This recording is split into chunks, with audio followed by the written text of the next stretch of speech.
Hey everyone, it's your boy Anime X, and today we're diving into another epic what if. This time, we're exploring what if Issei was betrayed and the reincarnation of Alexander Anderson. The underworld shook with explosions. Black clouds of demonic energy clashed with crimson fire, the air warped and vibrating from the force of two titans colliding. Cracked stone pillars collapsed, flames licked across the battlefield, and the sky above the underworld bled purple lightning. Issei Hayudu stood battered, panting, bleeding from his forehead, cheek, and chest. Drake's voice thundered inside his mind. Partner, focus, stay standing. If you fall now, he'll kill everyone. Issei gritted his teeth. His legs trembled. His hands shook, but he refused to step back. Across the burning battlefield stood Shalba Beelzebub, a rogue old Satan, arrogant, cruel, and soaked in the blood of the innocent. His wings spread wide, swirling with toxic demonic power. Filthy half-breed dragon toy, Shalba sneered. You actually think you can kill a true devil? Issei yelled back. Shut up. I don't care who you are. I'm gonna stop you. His voice cracked from pain, but his spirit didn't. The first attack, Shalba lifted his hand. A massive sphere of demonic destruction swirled, compressing the air around it. Issei barely had time. Boom! The blast engulfed him. Crimson armor shattered, scales flying off like burning embers. Issei smashed into the ground, carving a trench through stone and flame. Blood sprayed across the dirt. Drake roared, Get up, partner! Get up! Issei pushed himself up, arms trembling violently. I know, Drake. Just give me a second. His entire body screamed. His heart felt like it was on fire. But he stood, and something in the back of his mind, something tiny, laughed. A whisper, a shadow, gone before he could notice. The counterattack, Issei roared, boosted gear exploding with crimson energy. Boost, boost, boost, boost. A pulse of power shot through him, strong enough to crack the ground beneath his feet. He charged. Shalba's eyes widened. Crack! Issei's fist slammed into Shalba's jaw, launching him into a stone tower that crumbled instantly. Issei didn't stop. He jumped into the air, spinning, slamming his heel into Shalba's chest with enough force to shake the battlefield. Shalba spat blood. You filthy human! He fired a curse bolt point blank into Issei's stomach. Thwump! Issei flew backwards, rolling through fire, stone, and smoke. He coughed blood. His vision blurred. But he stood again, because falling here meant death for everyone he cared for. The final clash, Shalba rose, his aura exploding into a black hurricane. Issei did the same, his crimson dragon shot burning so bright it lit the underworld like a second sun. Both forces collided. Dragon shot, demon obliteration, and then K-A-A-A-B-O-O-M-M-M. Light swallowed everything. Heat scorched the ground. Shockwaves destroyed the battlefield. When the smoke cleared, Shalba lay in a crater, chest crushed, wings broken. Issei stood barely. Why you defeated me, you lowly. Issei didn't let him finish. He gathered every ounce of energy left. This is for everyone you hurt. Dragon. Shot! The blast erased Shalba's body instantly. No scream, no smoke, just nothing. The battlefield was silent. Issei fell to his knees, panting, eyes losing focus. Drake yelled, Partner, partner, stay awake. Don't you dare pass out. But Issei was already collapsing. The coma, his vision dimmed. His heartbeat slowed. His body couldn't take the damage. His mind cracked under the trauma. As he fell into darkness, he saw red eyes watching him. Not Shalba, not a devil, not Drake. 10 weeks after the Shalba battle, Issei lay inside the underworld's medical chamber, unconscious, broken, shredded to his limits. Machines hummed. Magical seals kept his body suspended in viscous recovery fluid. His chest rose and fell weakly, barely alive. He had fought Shalba Beelzebub with everything he had, and now he slept in a cage of torment, unaware of what waited outside. The betrayers assemble. Xerxes, Graphia, Michael, Gabriel, Azazel, Uriel, Raphael, Rheus, her entire peerage, and his twin brother, all standing over him, not mournful, not caring, only cruel satisfaction. Xerxes' voice cut through the sterile air. Issei Hayudu served his purpose. Graphia nodded. Cold, unstable, reckless, dangerous, useless now. Rheus stepped forward, eyes sharp, always clingy, always loud, annoying. I only tolerated him because he was useful. Aquino smiled thinly. Cruel. You disgusted me. Daily. Kaneko scoffed. Weak. Pathetic. A nuisance. Asia whispered. Ashamed. I only pretended to care. Zenobia laughed quietly. He won fights. That was all. The twin brother, arms crossed proudly. Unworthy of anything. All he gave was weakness. The torture begins. For 10 merciless weeks, they tore him apart, body, mind, and soul. Aquino's lightning struck him daily, arcs of electricity searing his skin to the brink of death. Rheus and her peerage forced him to watch his twin play with his powers, pawn pieces, and D-drag, laughing, mocking, showing him how powerless he had become. His 8 pawn pieces were forcibly torn from his soul, one by one, screaming in agony with every extraction. D-drag, his lifelong partner, roared in fury, but was pulled away by Anderson's residual magic, forced to bond with the twin brother instead, scales blazing with restrained fury. Every strike, every humiliation, every forced memory of betrayal drove him closer to death. He tried to resist, tried to fight. His arms shook, blood poured from his mouth, but no mercy came. No one cared. The final act of betrayal. The twin brother stepped forward, hands over the floating 8 pawn pieces, absorbing them into his body. The pieces glowed, energy shifting violently, then entered him smoothly. He exhaled. Perfect fit. Rheus's smile widened. You truly are superior. Xerxes nodded coldly. It is done. Throw him. 2 devils dragged Issei across the stone slab, skull bouncing, blood smeared, body barely holding together. The twin brother smirked. Goodbye, weakling. Enjoy your meaningless death. And then the final throw into the disposal vortex. Issei's limp, broken body was thrown through the vortex. The gate sealed shut. Silence.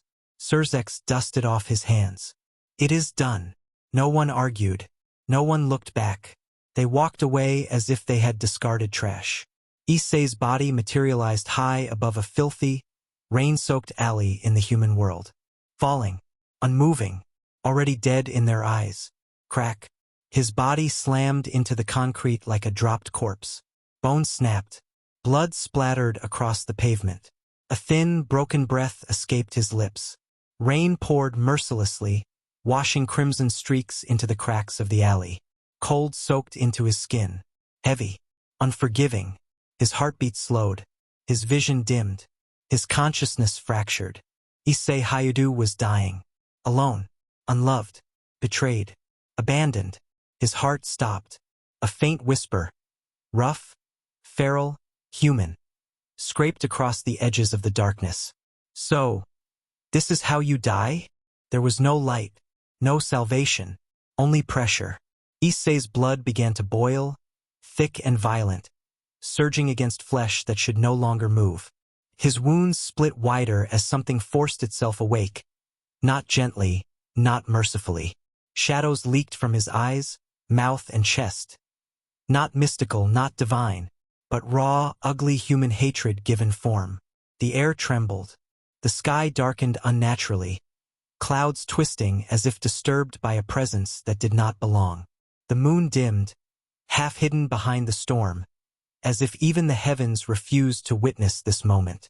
Inside the broken body, something stood up. Not a god, not a devil, not a dragon, a man. A monster forged by war, blood, and unshakable conviction. A calm voice echoed again. Closer now, almost amused. Pathetic world.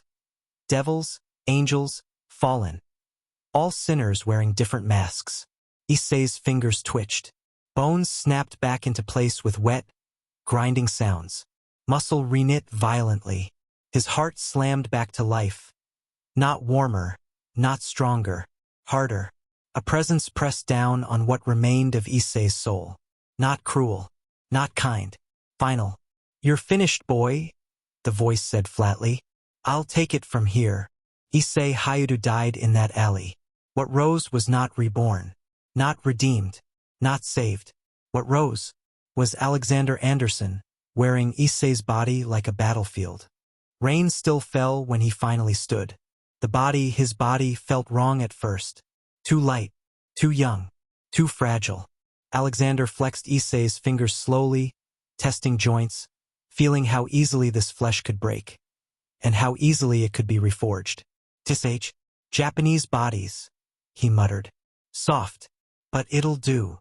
The school uniform clung to him, torn, soaked, reeking of blood and devil filth.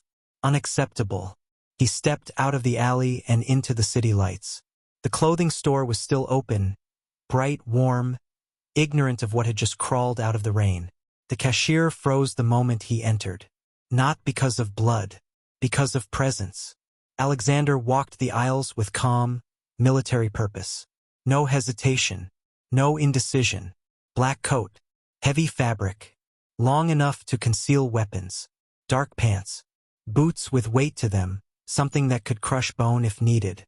He paid in cash taken from Issei's wallet without guilt. Survival came first, morality later. Outside, he pulled the coat on. It fit too well. The reflection in the glass showed a familiar silhouette, long coat, straight posture, eyes sharp with old violence. For a moment, memory flickered. Bayonets, prayer, blood on stone floors. Alexander turned away. Not yet. He traveled farther than necessary. Away from neon, away from crowds, into the older parts of the city, where streets narrowed and time seemed reluctant to move forward. That's where he felt it. A tug, a pull in his chest. Not from the dragon, not from devils, from memory. The shop looked like it had no right to exist. Wooden sign, faded kanji, windows clouded by decades of dust.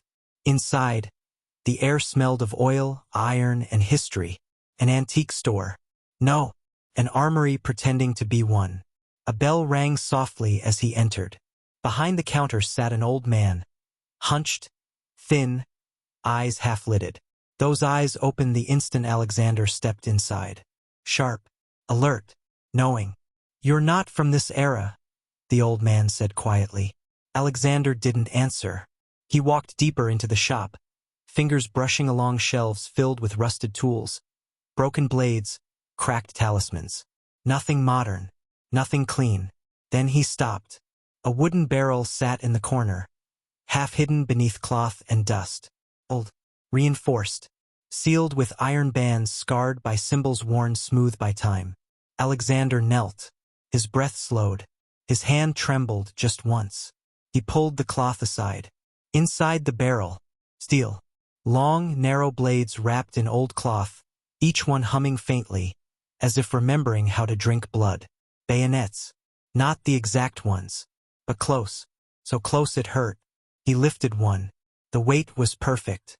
The balance undeniable. The edge kissed his thumb and drew blood instantly. The weapon recognized him.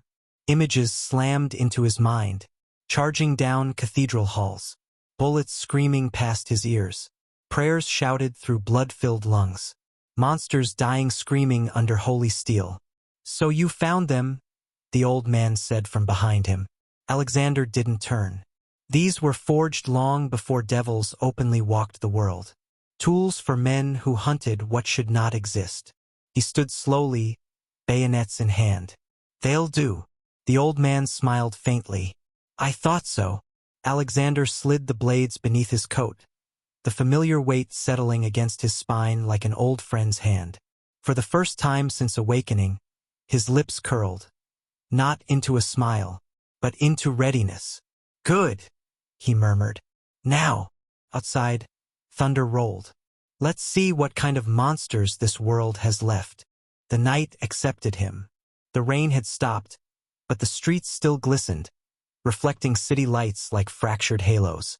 Alexander moved through them without haste, coat swaying with each step, bayonets resting against his spine like sleeping wolves. He didn't hunt blindly. He listened. The air told him everything. Fear clung to certain alleys.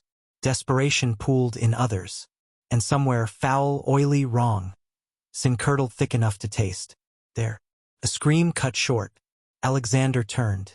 He followed the sound at a walking pace, boots striking wet pavement with quiet certainty. The city noise faded the deeper he went, swallowed by shadow and neglect. The alley opened into a dead end. A young woman was pressed against the brick wall, shaking, eyes wide with terror. In front of her stood a man in a suit. Too sharp, too clean, smile stretched just a bit too wide. His shadow didn't match his body. His horns scraped the wall. "Come now," the man said smoothly. "Don't look at me like that. I'm just offering you a little miracle." The woman whimpered. Alexander stopped 10 steps behind him. He didn't draw his weapons, didn't announce himself. He simply spoke. "Step away from her." The devil stiffened. Slowly, he turned his head, not his body, eyes narrowing as they landed on Alexander. "You feel human," the devil said, "but you stink of something old." Alexander tilted his head. "And you stink of hell." The devil laughed, sharp and ugly. "Big words for a boy playing dress-up. Walk away. This doesn't concern." The bayonet was in Alexander's hand in a blink. Steel flashed. The devil's arm hit the ground before he realized it was gone.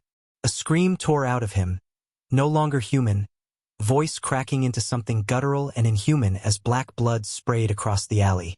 Alexander stepped forward. 1, 2, 3 precise thrusts.